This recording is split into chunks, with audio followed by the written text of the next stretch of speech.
اعوذ باللہ السمیع العلیم من الشیطان اللعین الرجیم بسم اللہ الرحمن الرحیم وبہ نستعین وهو خیر ناصر ومعین الہی انطقنا بالہدی والہمنا التقوی اما بعد فقد قال اللہ تبارک و تعالی فی احسن کتابہ وهو اصدق القائلین بسم اللہ الرحمن الرحیم فمن یعمل مثقال ذرۃ شرا یرہ۔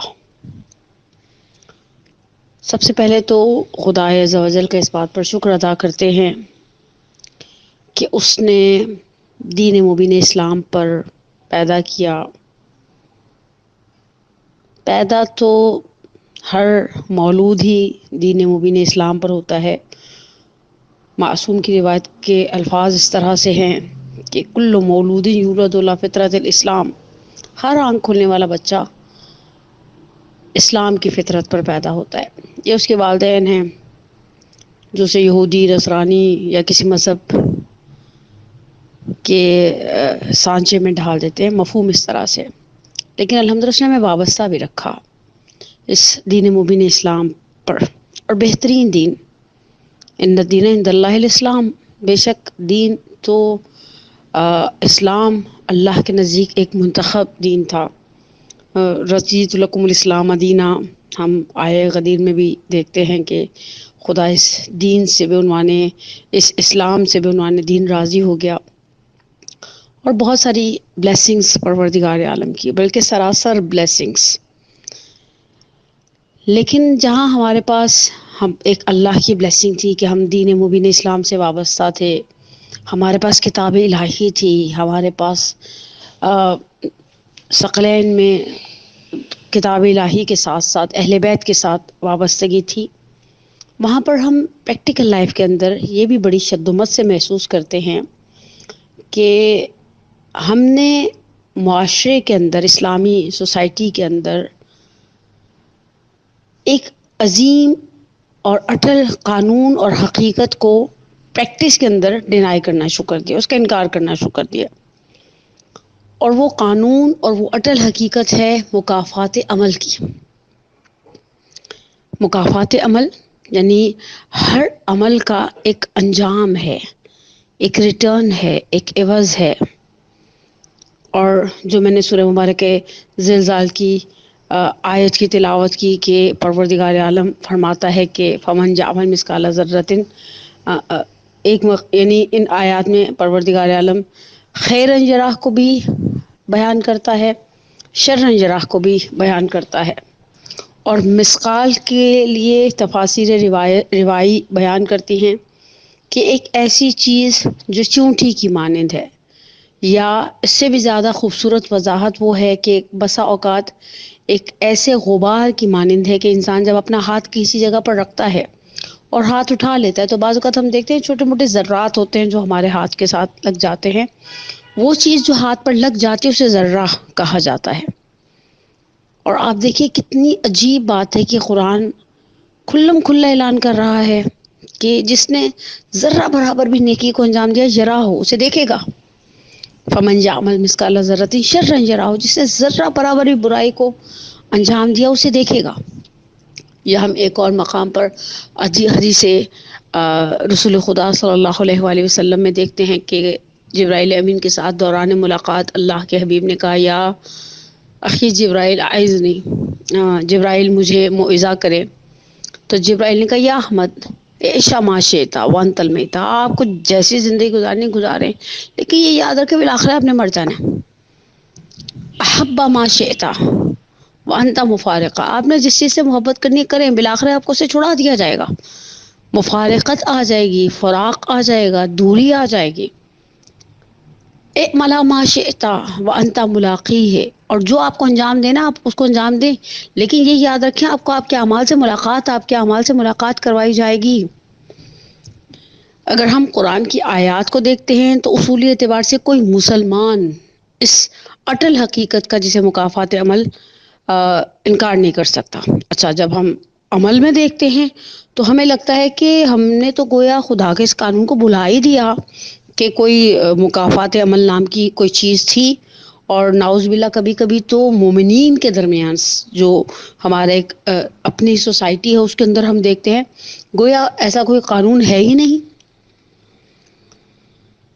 یہ اعمال کی ملاقات کے اعتبار سے، چاہے وہ اعمال خیر ہوں چاہے وہ اعمال شر ہوں، ہم سب سورہ زلزال کی ان آیتوں کے حوالے سے ایک معروف واقعے سے آگاہ ہیں انشاءاللہ کہ آگاہ ہوں گے ہم، کہ جس میں ایک رسول خدا کی خدمت میں صلی اللہ علیہ وآلہ وسلم کی خدمت میں ایک اعرابی آیا اور کہا یا رسول اللہ آپ مجھے دین اسلام کی تعلیم دیں۔ اللہ کے رسول نے اسے کسی صحابی کے حوالے کیا، اس نے سورہ زلزال کی آیات پڑھنا شروع کی۔ جیسے وہ ان آیات کی تلاوت کے اختتام تک پہنچا تو اس نے کہا کفانی، میرے لیے اتنا ہی کافی ہے، اور یہ کہہ کے مسجد سے باہر چلا گیا۔ اس صحابی نے آ کر رسول خدا سے فرمایا کہ یا رسول اللہ کیا مرد عجول تھا، جلد باز، صاف را تفریح والا، کہا آیا تو عرابی تھا، فرجا فقیہن، فقیہ سے مراد جہاں دین کی سوجھ بوجھ لے کر پلٹنا ہے، یعنی دین کی بنیاد، گویا دین کی جسے کہنا اساس ان دو جملوں پر ہے کہ آپ نے جو ذرہ برابر نیکی کی آپ اسے دیکھیں گے، آپ نے جو ذرہ برابر برائی کی آپ اسے دیکھیں گے۔ اب یہاں پر سوال یہ پیدا ہوتا ہے کہ یہ اتنی اٹل حقیقت ہے، اتنی خدا کا ایک خدائی وعدوں میں سے ایک وعدہ ہے، تو ہمارا اس پر یقین کیوں نہیں ہے؟ خیر ہمارا یقین کل نفس ذائقۃ الموت کے بارے میں بھی لوگوں پر ہے، اپنی ذات کے بارے میں ہم آ کر مرنے کی بات نہیں کرتے۔ ہم لوگوں کے لیے بڑی آسانی سے کہہ دیتے ہیں کہ کل نفس ذائقۃ الموت، اپنے لیے ہم سوچتے ہیں کہ پتہ نہیں ہم شاید ایک 100 سالہ زندگی کا واؤچر ساتھ لے کر آئے ہیں اور ہم نے تو گویا سب مر جائیں گے، ہم رہیں گے یہاں قیامت تک۔ دوسروں کو ہم صبر کی تلقین کرتے ہوئے انتہائی مٹھاس کے ساتھ کہتے ہیں کہ نہیں صبر کریں، اللہ صبر کرنے والوں کو پسند کرتا ہے۔ جب مصیبت اپنے پر آتی ہے تو اذا مسہ الشر جزوعا، ہماری حالت اس طرح سے ہو جاتی ہے کہ جیسے ہی تکلیف چھو گئی ہماری فریاد اور واویلا بلند ہو جاتی ہے۔ اب یہاں پر بحث یہ ہے کہ ہمارا یقین کیوں نہیں ہے اس مکافات عمل کے قانون پر۔ کچھ چیزیں جو ہمیں کتابوں میں ملتی ہیں، بسا اوقات روایات میں ملتی ہیں، بسا اوقات علماء اعظام کے اقوال میں ملتی ہیں، ان کا میں نے ایک چھوٹا سا خلاصہ بنایا ہے اور اس گفتگو کے دوران میں اس خلاصے کو آپ لوگوں کے ساتھ شیئر کروں گی۔ مکافات عمل میں پہلی چیز وہ یہ ہے کہ مکافات عمل کے دو حصے بنتے ہیں۔ بسا اوقات مکافات عمل بالمثل ہے، بسا اوقات مکافات عمل بالمثل نہیں ہے۔ بالمثل کی بھی مثال دیتی ہوں اور جو بالمثل نہیں ہے اس کی بھی مثال دیتی ہوں۔ بالمثل کی مراد کیا ہے؟ الاذن بالاذن، کسی نے میرا کان کاٹا، خوب میں بھی اس کا کان کاٹ لوں۔ البتہ بعض موارد ایسے ہیں جہاں ہمیں بالمثل کی تائید ملتی ہے دلائل نقلی کے اندر، جیسے کہ حدیث قدسی ہے کہ تم یتیم کا مال نہ کھاؤ، تمہارے یتیم کا مال کھایا جائے گا۔ یا ایک اور حدیث قدسی سے ملتی جلتی لگتی ہے کہ اے فرزند آدم، جب تم کسی کے کسی عیب پر ہنسو گے، مجھے میری عزت کی قسم ماروں گا نہیں مگر اس عیب میں مبتلا کر کے ماروں گا۔ یہ بالمثل ہے، ٹھیک ہے؟ ہم نے کسی کے یتیم کا مال کھایا، ہمارے یتیم کا مال کھایا جائے گا۔ یا بسا اوقات کہیں کہیں ایسا بھی ملتا ہے کہ مثلا ناموس کے اعتبار سے بڑی حساس اور بڑی سخت احادیث ہیں، لرزا دینے والی احادیث ہیں، رونگٹے کھڑے کر دینے والی احادیث ہیں۔ ان احادیث کو پڑھنے اور سننے کے بعد آنکھیں پھٹی کی پھٹی رہ جائیں تو کوئی بعید نہیں ہے، ایسی احادیث ہمارے پاس موجود ہیں۔ بس پہلی کیٹیگری ہے بالمثل کی۔ مثلا میں نے خدا نخواستہ کسی کو راستے میں چلتے ہوئے کسی رکاوٹ کو کھڑا کر کے اسے منہ کے بل گرایا ہے، خدا نخواستہ تو مجھے منہ کے بل گرایا جائے گا، ٹھیک ہے؟ دوسری کیٹیگری نہیں، بالمثل نہیں ہے، بدلہ کہیں اور لیا جائے گا، بدلہ کہیں اور لیا جائے گا۔ بالمثل کے باب میں ایک اور مثال ذہن میں آئی، ظاہراً شیخ دستگیر شیرازی نے بھی اشارہ کیا اور استاد محسن قراچی دامت اللہ العالی نے بھی اشارہ کیا کہ جب سعید بن جبیر کو لایا گیا حجاج ابن یوسف جیسے سفاک خلیفہ کے پاس، تو حجاج نے کہا کہ کیسے قتل ہونا چاہتے ہو؟ سعید بن جبیر علیہ الرحمہ نے کہا جیسے کل تم خدا کے سامنے میرے ہاتھوں قتل ہونا چاہو گے۔ بعد از مرگ کسی نے حجاج بن یوسف کو خواب میں دیکھا پوچھا کیسی گزری عالم برزخ؟ کہا ہر قتل کے مقابلے میں ایک مرتبہ قتل کیا گیا، سعید بن جبیر کے معاملے میں 2 مرتبہ قتل کیا گیا۔ تو بالمثل کی بحث ہی الگ ہے، ٹھیک ہے، لیکن دوسرا کیا ہے، بالمثل نہیں ہے۔ یہ ہم خواتین کے ساتھ بڑا مسئلہ ہے، کیونکہ ہم بالمثل کی بددعائیں دیتے ہیں۔ دیکھیے اب میں سوسائٹی کی بات کر رہی ہوں، معاشرے کی بات کر رہی ہوں، میں کوئی مریخ پر نہیں رہتی، میں یہی رہتی ہوں، دیکھتی ہوں لوگوں کے، الحمدللہ خدا کا احسان ہے، خوشی غمی میں ہم شریک ہوتے ہیں۔ نوعاً میں نے یہ چیز محسوس کی کہ ہماری سوسائٹی کا مزاج بالمثل کی بددعاؤں سے انداز ہوتا ہے۔ اچھا، دعاؤں کے باب میں بھی ہم بالمثل کے طلبگار رہتے ہیں، دونوں چیزوں میں ہمارا مزاج بالمثل کا ہے۔ بالمثل یعنی آپ نے میری بیٹی کو خوش رکھا ہے تو خدا آپ کی بیٹیوں کو خوش رکھے۔ اچھا، اس کے برعکس اگر کوئی خاتون اپنی ساس سے بہت نالا ہوں تو اس طرح کے جملے کہتی ہیں، جیسی مثلا میرے ساتھ انہوں نے کیا، خدا ان کی بیٹیوں کو بھی ایسی ہی ساس دے۔ یعنی دیکھیں، دعا اور بد دعا، خیر اور شر، دونوں معاملات کے اندر بالمثل چاہتے ہیں۔ تم نے مثلا بعض اوقات ہم دعائیہ جملے ایسے سنتے ہیں، میں نے کہا نا ہم سوسائٹی میں رہتے ہیں، کہ آپ نے مجھے اضطراب سے یا پریشانی سے بچا لیا، خدا آپ کو پریشانی سے نجات دے دے۔ آپ نے میرے بیٹے کا مثلا گھر بسانے میں مدد کی، خدا آپ کے بیٹے کا گھر بسا دے۔ آپ نے میرے بچوں کا یہ کیا، خدا آپ کی ممتا کو قرار دے دے۔ تو یہ چیزیں سوسائٹی میں رائج ہیں۔ اچھا، بد دعا کے بارے میں ہم یہ چاہتے ہیں، یعنی ہماری سماعتوں میں ایسی بد دعائیں سوسائٹی کے اندر سننے میں آتی ہیں، انہوں نے اس کو بسنے نہیں دیا، اللہ کرے ان کی بیٹیاں اجڑ جائیں۔ تو یہ چیزیں ہم بالمثل چاہتے ہیں، اصل میں ہمارا مزاج بالمثل کا ہے۔ ہم چاہتے ہیں کہ اس نے مجھے رلایا، وہ روئے، اور پھر ہمارے پاس تائید کے طور پر بڑے کوئی بے تحاشا واقعات بھرے پڑے ہیں، یہ پندے تاریخ جیسی کتابیں، 100 موضوعات، 500 واقعات جیسی کتابیں، بہت ساری کتابوں میں ایسے واقعات نظروں سے گزرتے ہیں آئے دن۔ تو یہ ایک ہماری مینٹالٹی بن گئی ہے۔ مثلا انہوں نے اپنے والدین کی بڑی خدمت کی تھی، دیکھنا وہ اپنی اولاد سے پھل پائیں گے، اور ممکن ہے خدا کہیں اور پھل دے رہا ہو، خدا کہیں اور انعام دے رہا ہو اس شخص کو۔ یا بعض اوقات ہم تعجب کے باب میں بھی کہتے ہیں کہ انہوں نے تو بہت مثلا سعادت مندی دکھائی اپنے والدین کو، آگے سے ان کی اولاد ناہنجار نکل آئی۔ خوب مثلا ممکن ہے وہ جو والدین کی سعادت مندی تھی، خدا اس کو کسی اور اینگل سے اس بندے خدا کو یا اس بندی خدا کو دکھائے۔ لیکن خیر، یہ ایک پہلی چیز، یہ ہمارا تھوڑا مزاج بھی ہے ایسے، جیسے اللہ میں کو ڈکٹیشنیں دیتے رہتے ہیں چلتے پھرتے۔ ہمیں طلب کرنے کا حکم دیا تھا، مانگنے کا حکم ہے۔ اذا سألک عبادی انی فانی قریب اجیب الدعوت الداعی اذا دعان۔ جب میرے بندے تم سے میرے بارے میں سوال کرے تو کہو اجیب الدعوت الداعی، بار بار پکارو۔ پکارنے کا حکم ہے، اللہ کو وہ کرنے کا نہیں کہ اسلامی ایسے کر دے تو ایسے نہ کر، بلکہ چوتھے امام سجاد علیہ الصلوۃ والسلام کا ایک جملہ بھی ملتا ہے کہ جس میں امام علی مقام فرماتے ہیں کہ خدا تو نے حکم دیا ہے مانگو تو میں تجھ سے مانگتا ہوں، ورنہ میں کیسے تجھے کہہ سکتا ہوں میرے لیے کیا اچھا اور کیا اچھا نہیں ہے۔ اچھا، اب دوسری چیز میں نے کہا بالمثل نہیں ہے، یہ پہلا فارمولا۔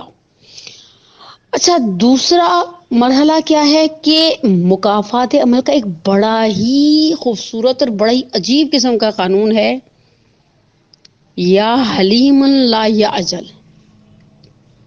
وہ ایک ایسا بردبار ہے، اللہ عز و جل جل ثناؤہ جل شانہ الحمدللہ کما ہوا حق، وہ ذات برکت پروردگار عالم، اس سے انتقام میں جلدی نہیں ہے۔ ہم امیڈیٹ چاہتے ہیں، ہم چاہتے ہیں مثلا کسی نے میرے پیر کو کچل دیا نا مجلس میں خدا نخواستہ، تو امام بارگاہ کے دروازے سے ٹکرا جائے، اس کو بھی پتہ چلے کہ اس نے میرے پیر کو کچلا ہے، اس کا بھی پیر کچلا جائے۔ میں نے کہا نا وہ بالمثل والا قانون تو ہم نے سوسائٹی میں دیکھا ہے، لوگوں کی خواہش ہوتی ہے، اور اللہ کا ہمیشہ مزاج بھی ہوتا ہے۔ ہمارا مزاج خدا کے مزاج سے ملتا کہاں ہے بھائی؟ ہم نے خدا کے مزاج پر بات ہی کہاں کی؟ ہم نے تو بچوں کو استغفار ڈرانے کے لیے نعوذ باللہ کبھی کبھی مجھے لگتا ہے مسلمان ماؤں نے اللہ رکھا ہوا ہے، لیکن بہرحال ہم خدائی مزاج کے آشنا نہیں ہیں۔ صبغۃ اللہ ومن احسن من اللہ صبغہ کی بحث ہمارے درمیان میں نہیں ہے اس طرح سے جیسی ہونی چاہیے۔ اب یہ جو کہتے ہیں نا کہ اس سے بدلہ یا انتقام لینے کی جلدی نہیں ہے، بقول مرحوم آیت اللہ العظمی شیخ محمد علی عراقی اللہ مقامہ صاحب توضیح المسائل تھے، آیت اللہ گل پائگانی، آغا عراقی، یہ بزرگواران وہ 90s کے دہائی کے مراجعین اعظام، اور بہرحال ہماری جانیں قربان ہو جائیں مکتب تشیع کے آسمان فقاہت کے ان درخشندہ ستاروں پر۔ تو جب فیضیہ میں نماز جماعت پڑھانے کے لیے وہ مرحوم اعلی اللہ مقامہ تشریف لایا کرتے تھے، آیت اللہ مجتہد تہرانی اپنے درس اخلاق میں اشارہ کرتے ہوئے فرماتے کہ زیر لب ایک جملہ دہرایا کرتے تھے، ایک ہوتی نا نصیحت، ایک لاشعوری سی نصیحت، فرمایا کرتے تھے دیر گیرست سخت گیرست۔ اچھا، اس چیز کو مد نظر رکھتے ہوئے کہ اسے انتقام لینے کی کوئی جلدی نہیں ہے، آغا فرما کرتے دیر گیرست، دیر سے پکڑتا ہے، سخت گیرست لیکن پکڑ بڑی سخت ہے، گرفت بڑی سخت ہے۔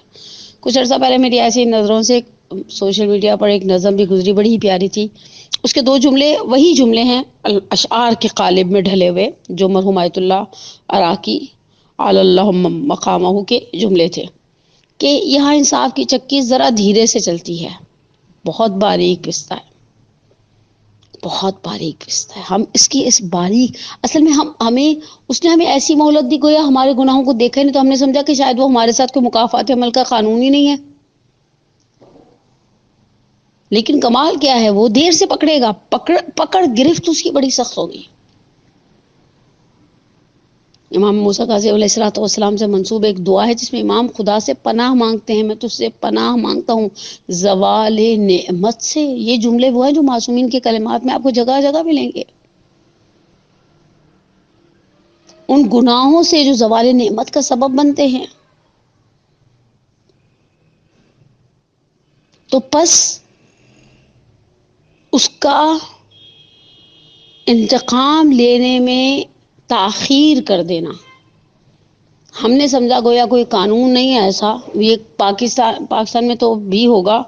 ابھی لاہور میں نے دیکھا اس دوران سفر کی بڑی ٹریفک کے قوانین کی بڑی کوئی اچھی والی پابندی کی جا رہی، میں نے کہا چلو یہ تو خوشی کی بات ہے، ہمارے وطن عزیز میں بھی سختی ہونی چاہیے ٹریفک کے قوانین کی۔ لیکن مثال کے طور پہ آپ نے دیکھا ہے باہر کے ممالک میں لوگ کیسے زیبرا کراسنگ سے پیچھے گاڑی کھڑی کرتے ہیں، اور ہمارے تو آدھی سڑک گھیر کے بیٹھے تھے، کیوں؟ کیونکہ ان کو پتا ہے ان کے گھر پہنچنے سے پہلے بعید نہیں کہ ان کا نوٹیفیکیشن چالان کا پہنچ چکا، اور ہم ٹھنڈے ہیں اس لیے کیونکہ ہمیں پتہ ہے کہ جنگل کا قانون ہے، اور ورنہ تو کوئی پکڑے گا نہیں، پکڑ لے گا تو لوگ دے دلا کر فارغ ہو جاتے ہیں۔ مسئلہ سارا یہ ہے کہ اس نے انتقام میں جلدی نہیں رکھی، انتقام میں جلدی وہ رکھتا ہے جس سے مجرم کے ہاتھ سے نکل جانے کا ڈر ہوتا ہے۔ میں ایک مثال دوں کہ اگر خدا نخواستہ کوئی جرم کرنے کے بعد ملک کی سرحدوں سے باہر چلا جاتا ہے تو اسے اتنی آسانی سے آپ واپس نہیں لا سکتے، انٹرپول سے مدد لی جاتی ہے، یہ جو بھی اس کا ایک سلسلہ ہوتا ہے۔ بہرحال خدا ان سلسلوں سے بچا کر رکھے محمد و آل محمد کے صدقے میں۔ لیکن اصولی اعتبار سے آپ دیکھیے کہ دنیا کے قانون کو عجلت ہے سزا دینے میں، اجرت یعنی تعجیل، یعنی جلدی، یعنی افراتفری، یعنی فٹافٹ پکڑ لو اس کو۔ کیوں؟ کیونکہ وہ اپنے دائرے سے باہر جانے سے ہراساں رہتے نا۔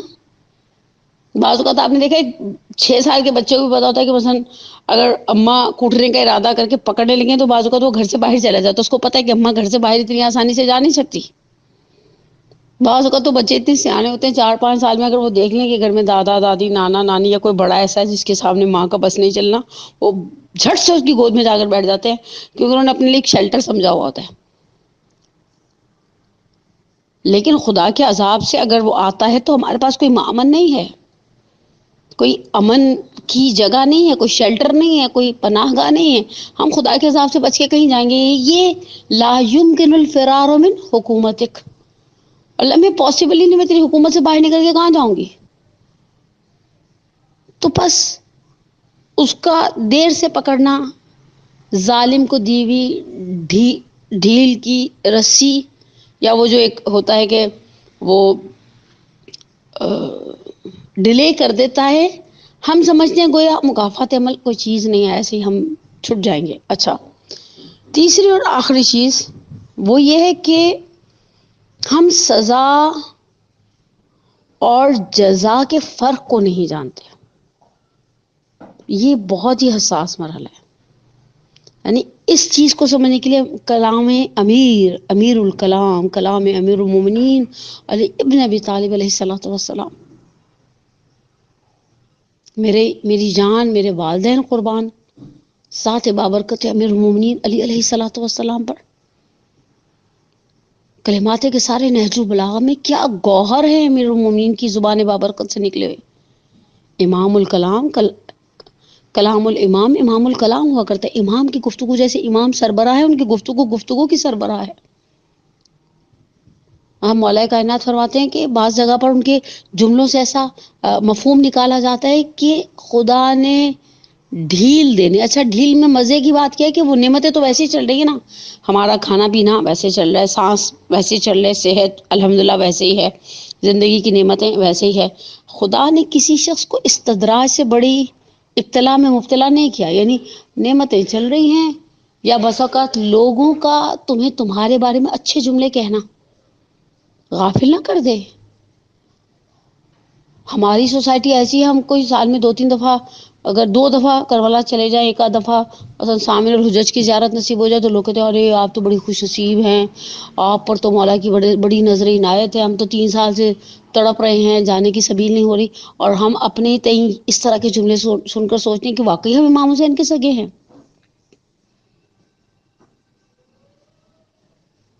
ہم نے اس کی سزا اور جزا کے فرق کو نہیں سمجھا.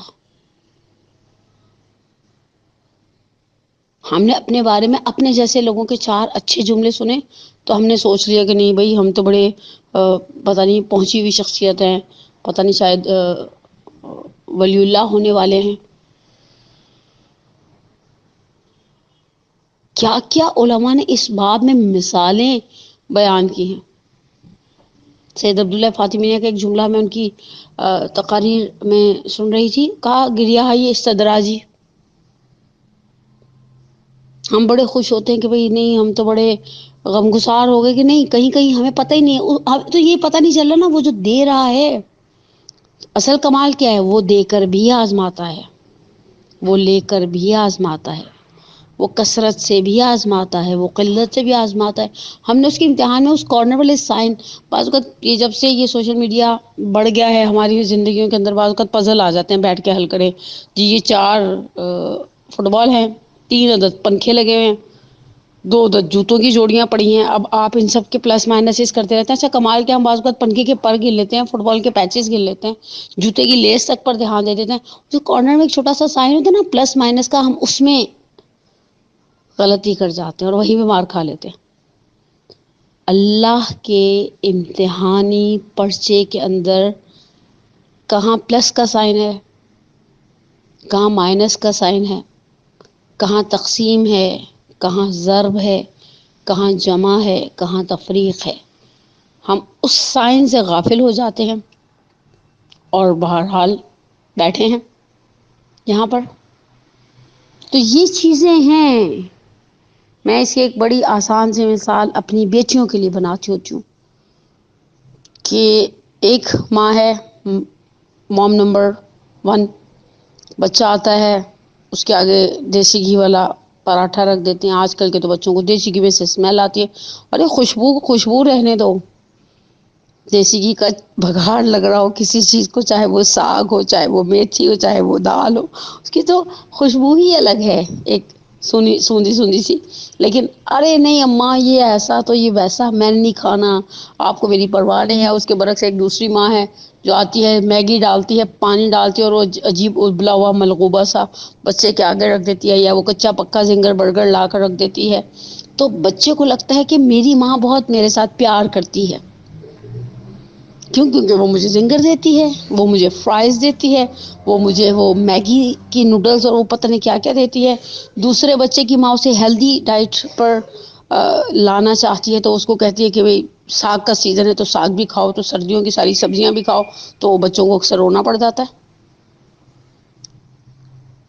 اور ہماری حالت اس بچے کی سی ہو جاتی ہے جو ہم یہ نہیں طے کر پاتے کہ میرے لیے کیا اچھا ہے.